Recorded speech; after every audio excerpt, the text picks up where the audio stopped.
ActiveHistory.ca is happy to present a recording of Jessica Squires' talk, Building Sanctuary, the movement to support Vietnam War resisters in Canada, 1965 to 1973. You can find recordings of other talks at ActiveHistory.ca.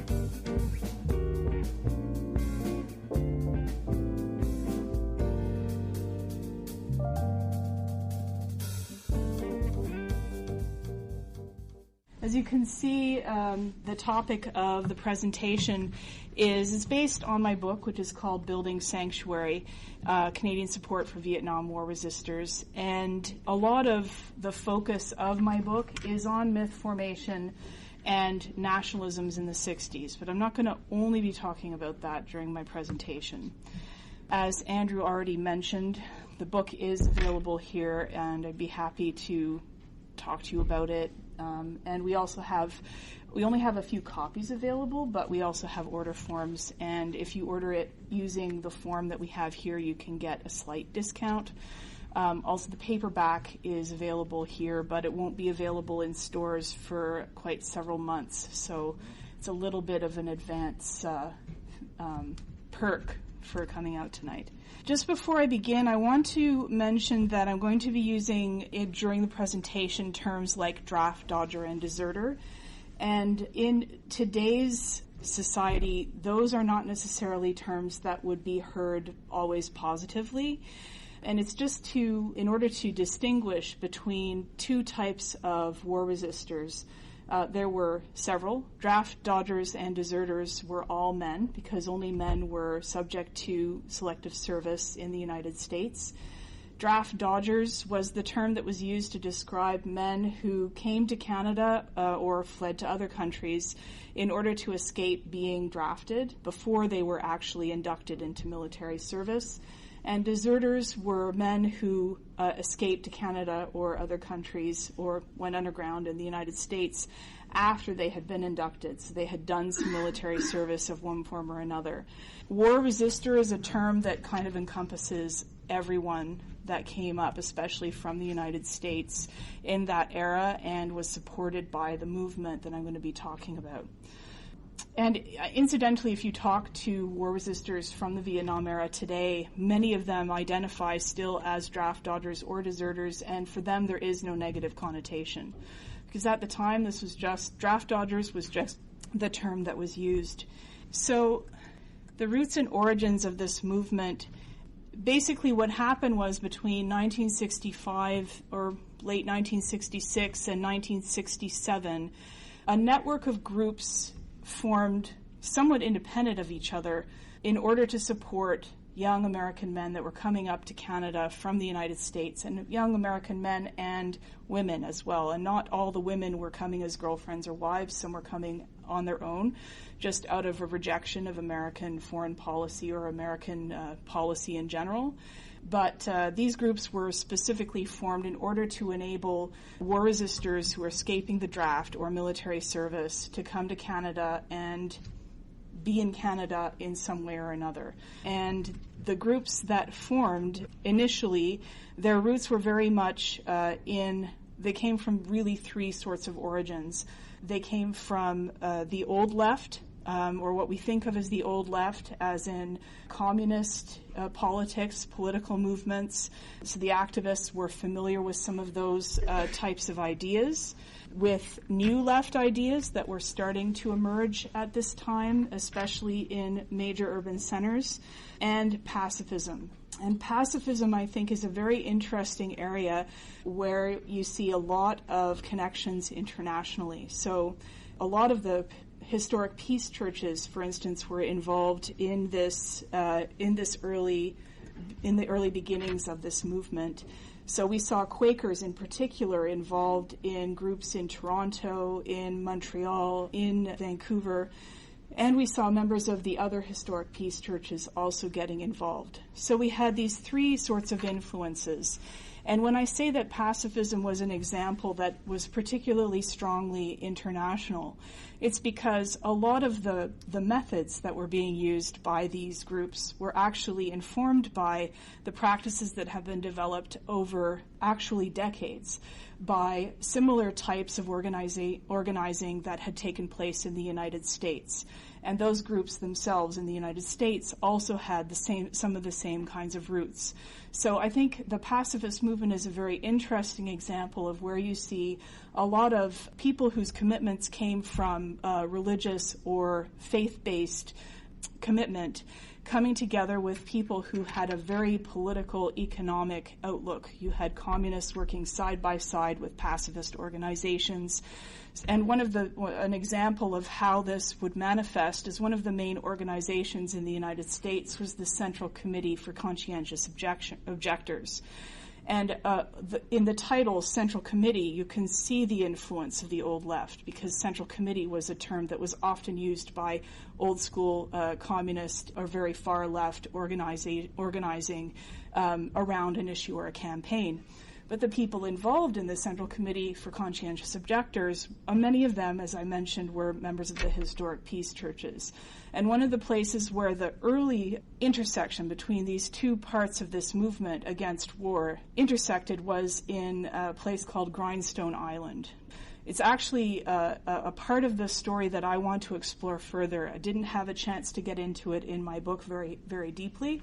But Grindstone Island was a place where pacifists came together in order to think about pacifist ideas and to develop ways of being nonviolent.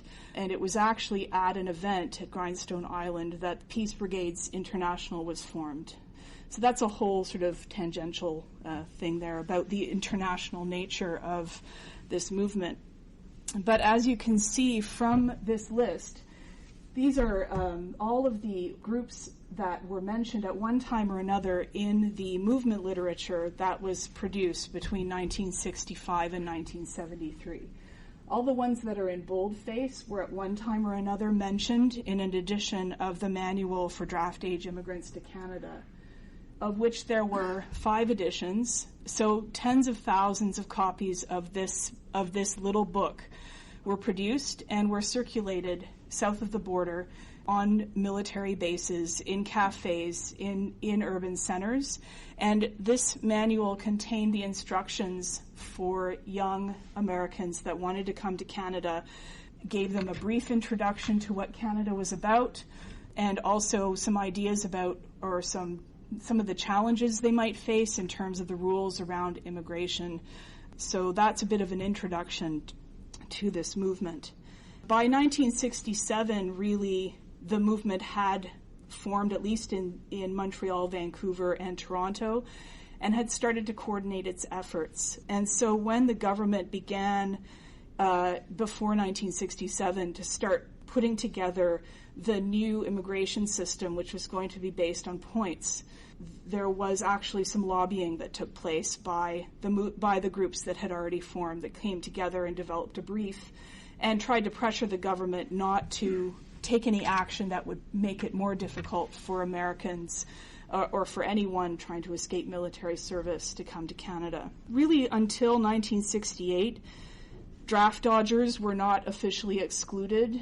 And technically, actually, they were never officially excluded, but deserters were. Until the beginning, the first half of 1968, there were fewer deserters, and legally speaking, they didn't meet any additional challenges than a draft dodger would at the border, or after having entered Canada and trying to seek official status.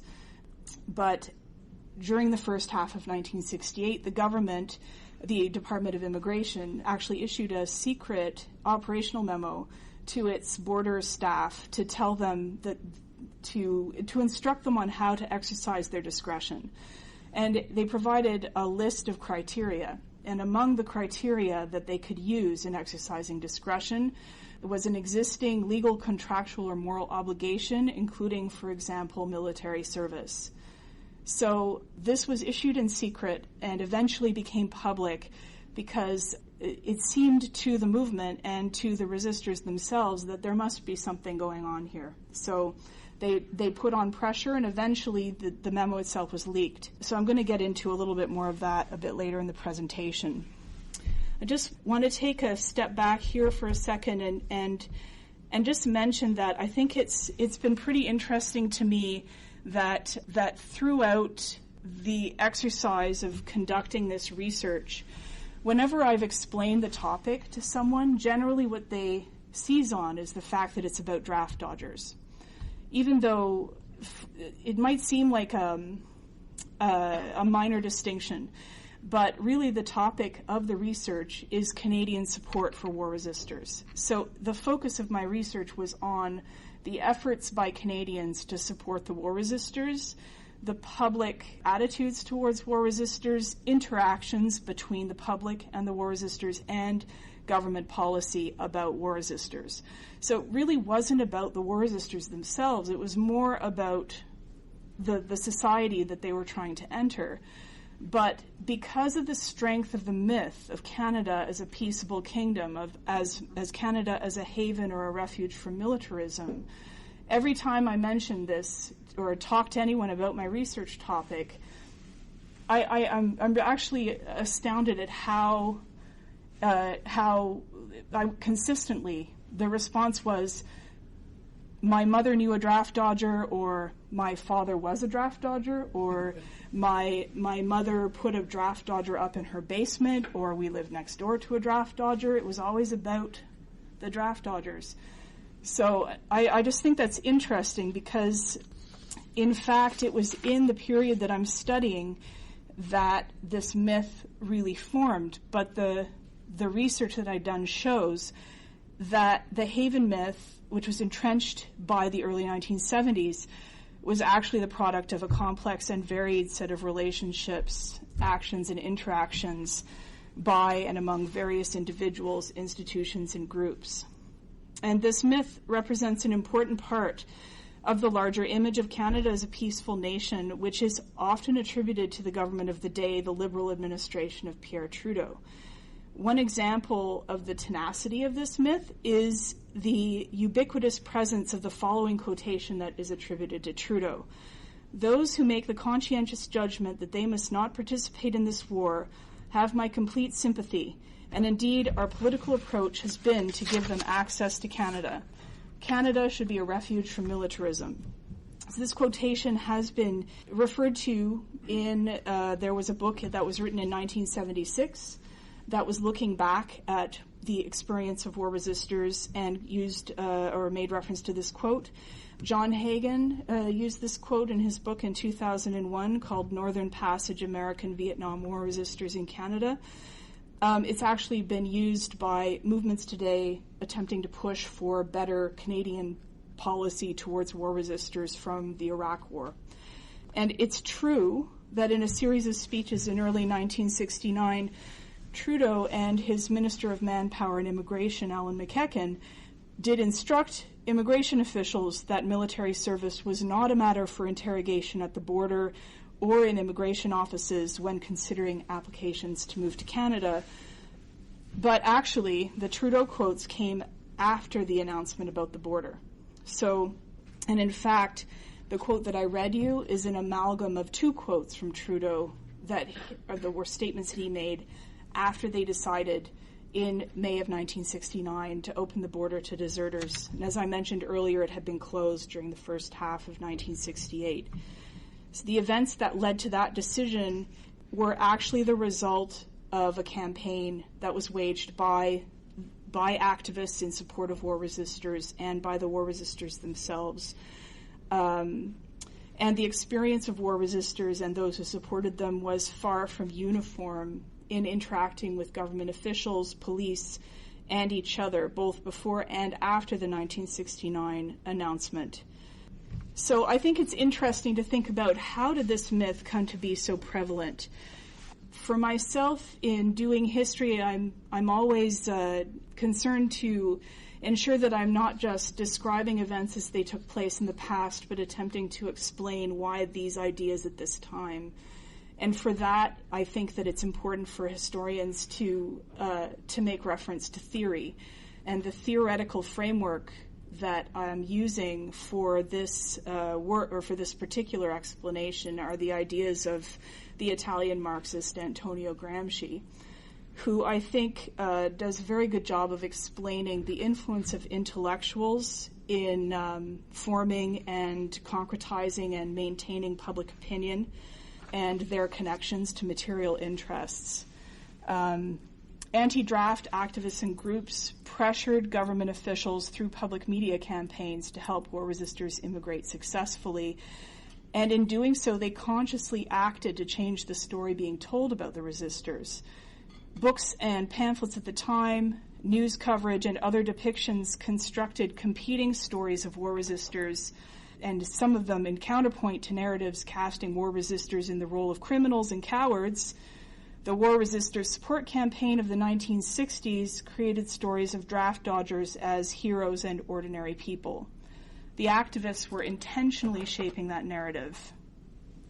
So the constellation of arguments that were made by the anti-draft movement shared themes with some emerging left-wing notions of Canadian nationalism, in contrast to equally nationalist but more conservative ideas about deserters as criminal cowards.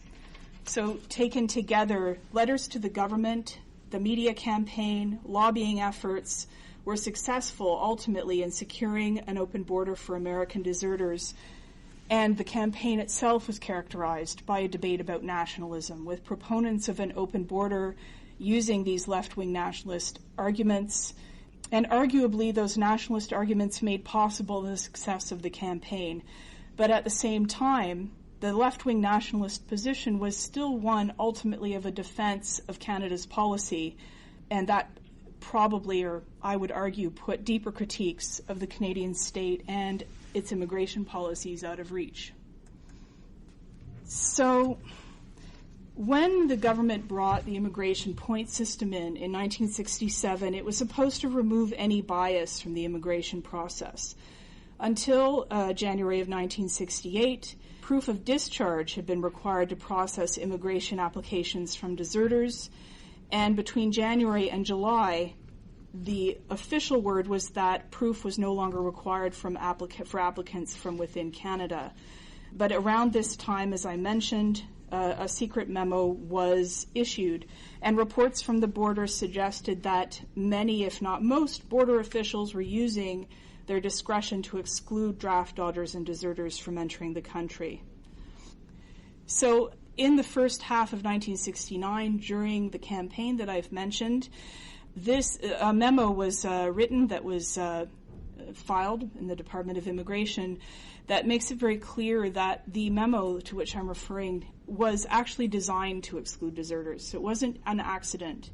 The government intentionally decided to use an administrative method to exclude deserters. So in other words, rather than bring the question of whether the border should be open to deserters into the public for a debate or into the parliament, they issued an operational memo to their border guards.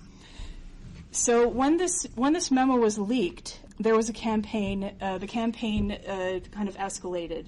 When it became clear that there were problems at the border, the campaign's first steps were to humanize war resisters by arranging for them to be interviewed on CBC television, by doing human interest stories in mainstream magazines, and that kind of thing. And I think that had some impact, and certainly the activists at the time believed that it did. When the memo was leaked, there was a moment in the campaign when 5 Glendon College University students decided that they were going to expose this issue. And so in early February, they attempted to cross the border in Ontario at 5 different border crossings, posing as a deserter called William John Heinzelman. And all 5 of them experienced that they could not get across the border when they were posing as a deserter. They documented their experiences, and among other things, it was exposed that it was, at least to some extent, routine for Canadian border officials to report the fact that they had turned back American war resistors, and that meant that people who had broken American law were on their way back to the American side of the bridge or the crossing. And this caused quite a bit of consternation among the public. And in the next phase of the campaign, there was a concerted effort of letter writing and telegrams and petitions In one example, there was a petition that was run by the Voice of Women, which was an anti-war peace pacifist organization that's been in existence in Canada for quite a long time and has a long history of opposing wars. And this petition had also things in common with many of the letters that were written and with briefs that were penned by a couple of committees that called themselves the Committee for a Fair Immigration Policy. One of these was based in Toronto and one was based in Ottawa. And the campaign, the letters, the petition, and the ideas that were starting to come out through the news stories were what I've referred to as left nationalist. And just to make clear what I mean by left nationalist is a set of ideas that ascribes to Canada specific characteristics and values such as a tradition of peace and asylum, an ingrained tolerance for cultural and linguistic minorities, a respect for individual and collective rights, and usually either directly or indirectly a colonial or subservient relationship to the United States. So this is an example of a letter, or a telegram actually, that was sent to then Minister of Immigration Alan McEachen in February of 1969. And another. This one drawing on the concept of a just society. And this one is an example of a letter that drew on the supposed tradition of Canada of offering sanctuary to Hungarians, Czechs, and other refugees. Hungarians and Czechs had, in fact, been allowed to come to Canada. And basically, this is an example of how the letters drew on this idea of Canada as having this tradition in order to push the government to honor that tradition and to continue to act as that asylum. And this letter from Angus Taylor in Toronto indicates that the idea that somebody somewhere had done something bureaucratic was starting to be prevalent, and actually, as it turned out, the discrimination was official government policy.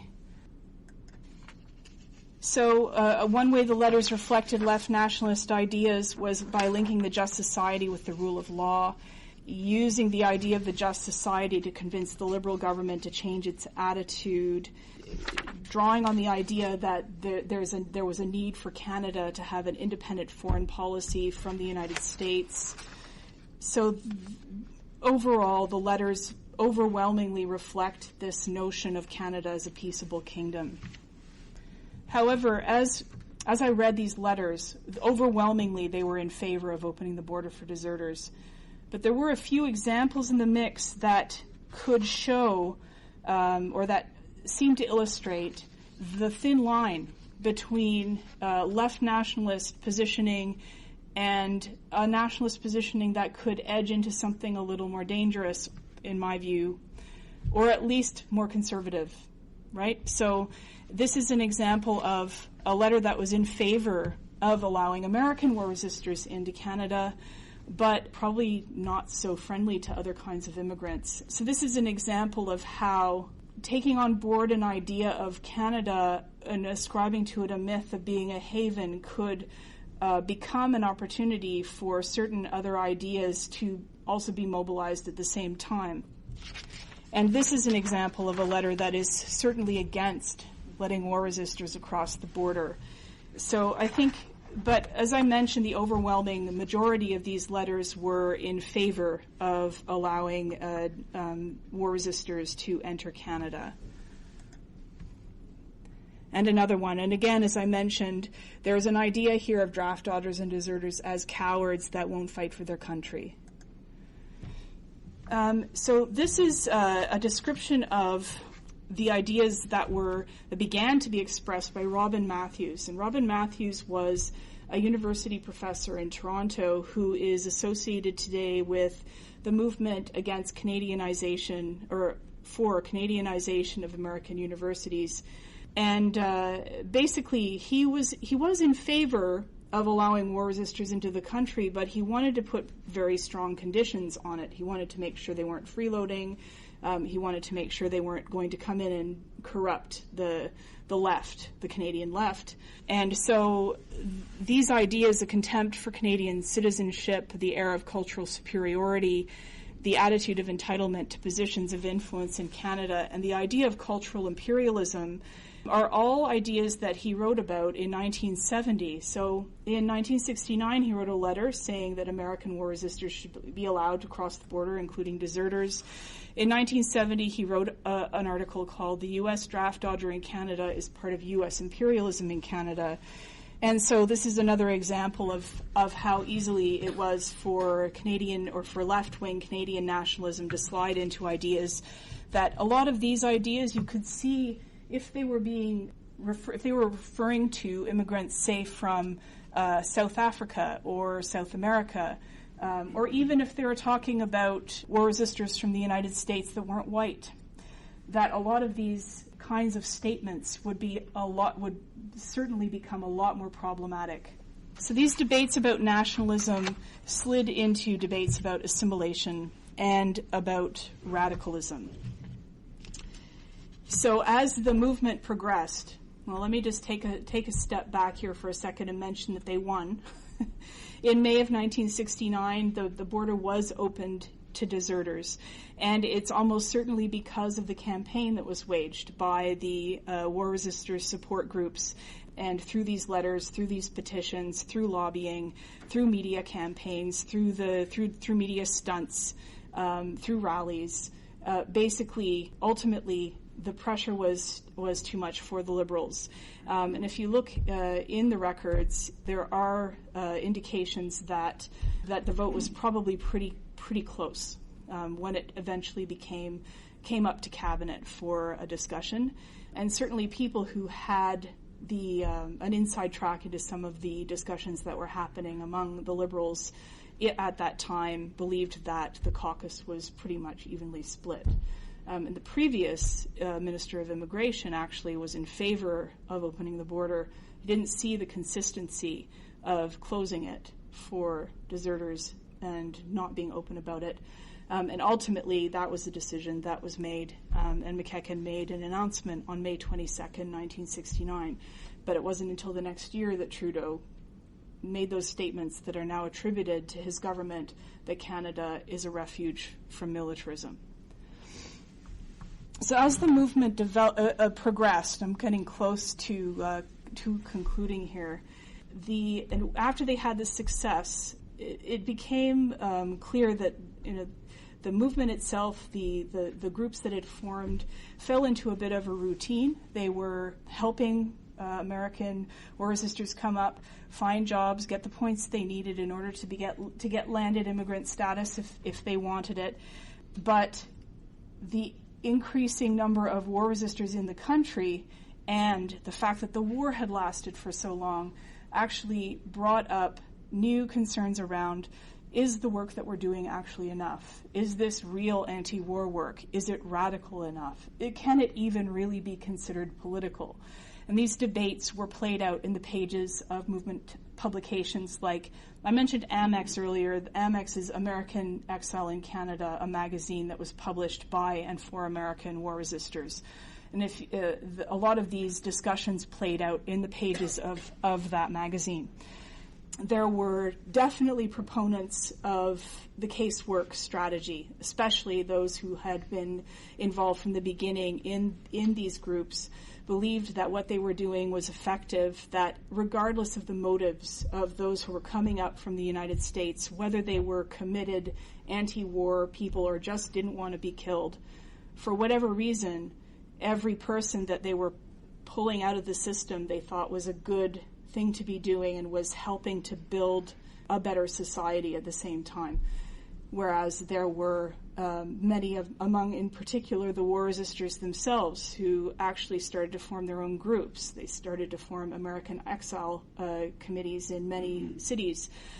They were looking for more radical solutions. They wanted to fundamentally challenge the roots of war and capitalism. And from their perspective, doing casework wasn't real anti-war work. So at times it took on the tenor of a bit of a generational gap. can't remember if this slide is still in here. No, I guess not. I had a slide which was sort of an excerpt from a debate that took place between some young, sort of new left-influenced radical activists that formed a Yankee refugee group out west, and a woman named Goldie Josephy, who was involved in the Ottawa immigration and the draft group in Ottawa, and they really kind of had it out. And Goldie Josephy called the young folks children. She said, "My children. Maybe if you did your homework, or maybe if you knew your history." Basically, that was sort of the idea. If you knew your history, you wouldn't be so quick to say that what we're doing isn't effective. So that's really part of the landscape of the 60s, right? The evolution into that beginning to splinter. What I think is really, really interesting about this particular movement is that ultimately they actually did reunite, at least for a brief time. There was a conference in 1970 in Montreal where all the groups came together, and what they did at that meeting was come to a consensus that they were going to say that casework is still important, but they were going to prioritize it for people that had really decided that that was their only option, that they were going to encourage people to consider other options before coming to Canada, but if people wanted to come to Canada, they would still help them to come. There was a recommitment to sharing of information. There was kind of a refounding of a network of anti-draft groups in Canada.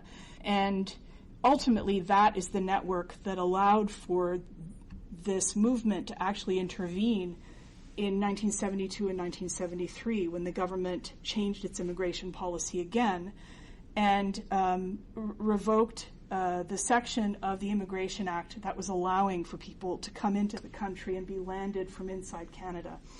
And so you can read about that in my book. I don't have time to get into a lot of detail on that. Yeah, I better just skip this stuff. Just to say, the Selective Service Program was expressly designed to channel American youth into specific life paths. So some of the analysis about the Canadian immigration system was that it was a continuation of that channeling process.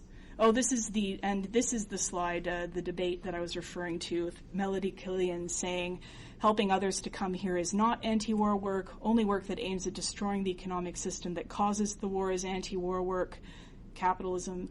And Goldie Josephy saying, "I think, my dear children, you need to do a little homework, and then you will find that groups like mine have been active for nearly 10 years. You might also learn something useful in the process." So this wasn't an unusual sort of exchange. There were other kinds of debates in the movement as well. There were debates between different kinds of radicalism. There were groups that split and then got back together. There were cases where one group was suspected of like firebombing the office of another group, that sort of thing. Is just part of the 60s landscape. It, seems if it were to happen today, it would have a completely different connotation than it did back then. So as I've mentioned, there is actually some truth to the Haven myth, but the point system, it was certainly far more fair than the previous systems had been, but it wasn't without discrimination. And the dominant ideas of left-wing Canadian nationalism actually made it harder, I think, for the mainstream of this movement to actually deeply criticize the point system.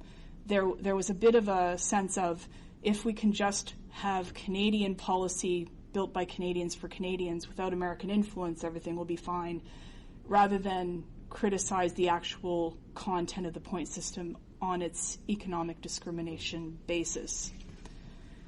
Just to mention, there actually was quite a bit of surveillance of this movement as well. I'm just going to flick through some images of some press coverage. We'll see that, in fact, this police behavior was a reflection of some of the debates that continued even after 1969. The Vancouver mayor basically calling draft dodgers drug traffickers and other types of criminals and suggesting that they should use the War Measures Act to get them out. And a judge that essentially said the same thing or along the same lines. This type of conscientious objector has no conscience. The War Measures Act, it was rumored, had actually been used to deport Americans when it was brought in October of 1970. And this led into, as people are probably aware, a certain public unease about the role of the police after war measures and with the inquiries into the role of the RCMP that followed.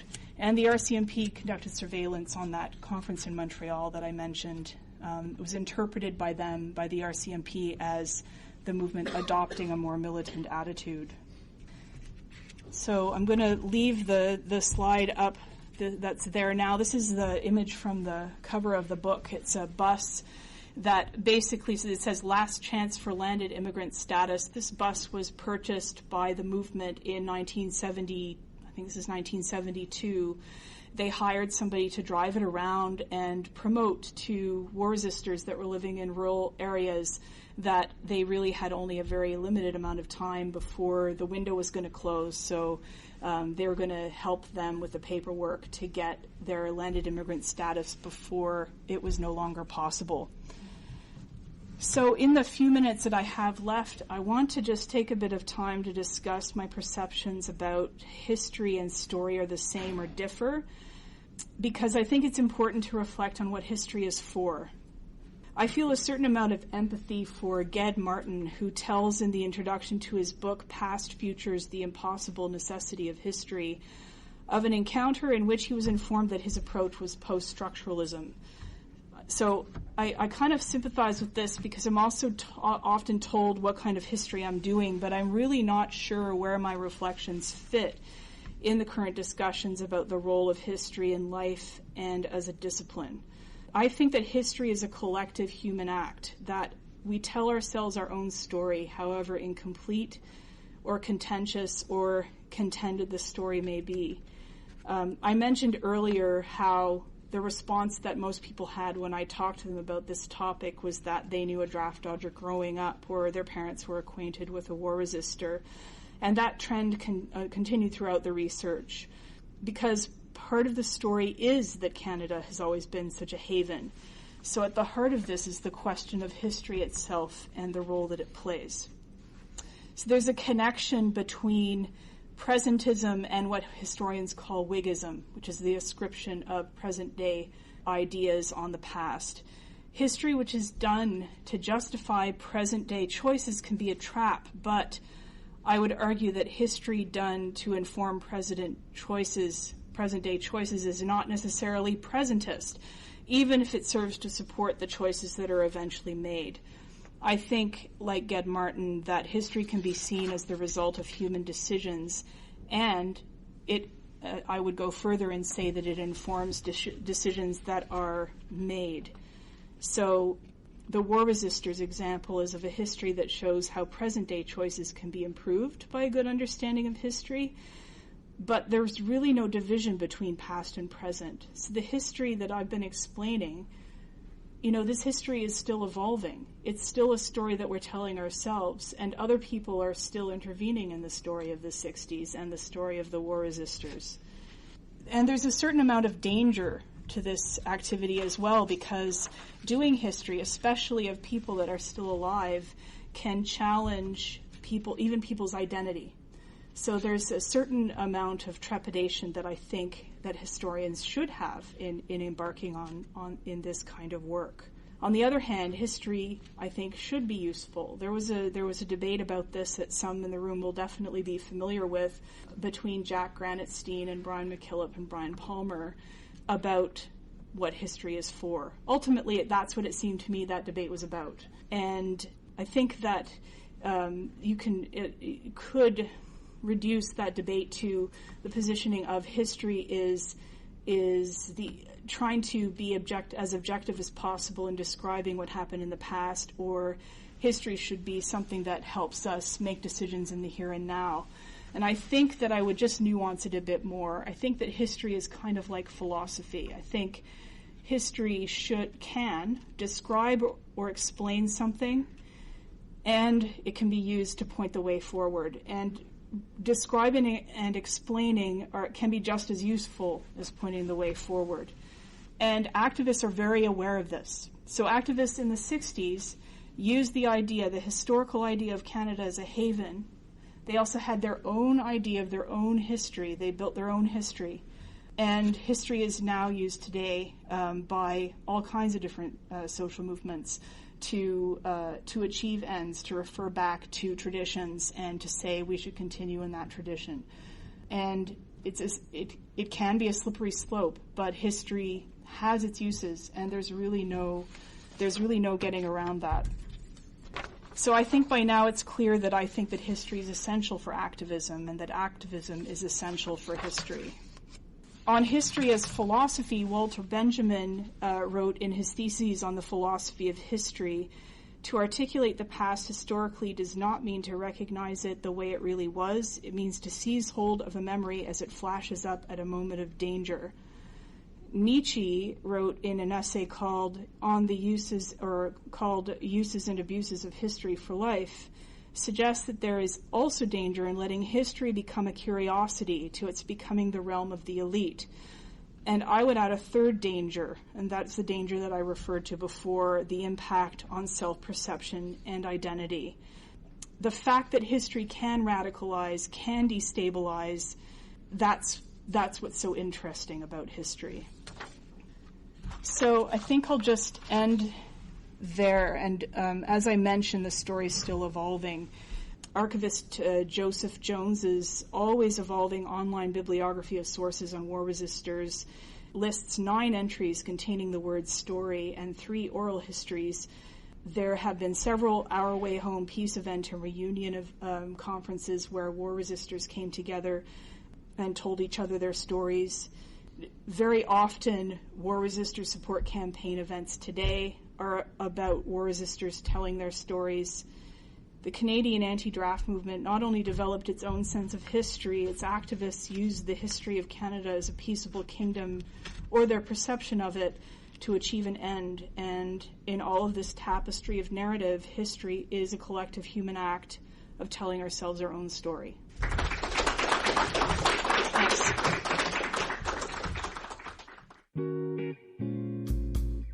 You've been listening to a recording of Jessica Squires' talk, Building Sanctuary, the movement to support Vietnam War Resisters in Canada, 1965 to 1973. You can find recordings of other talks at ActiveHistory.ca.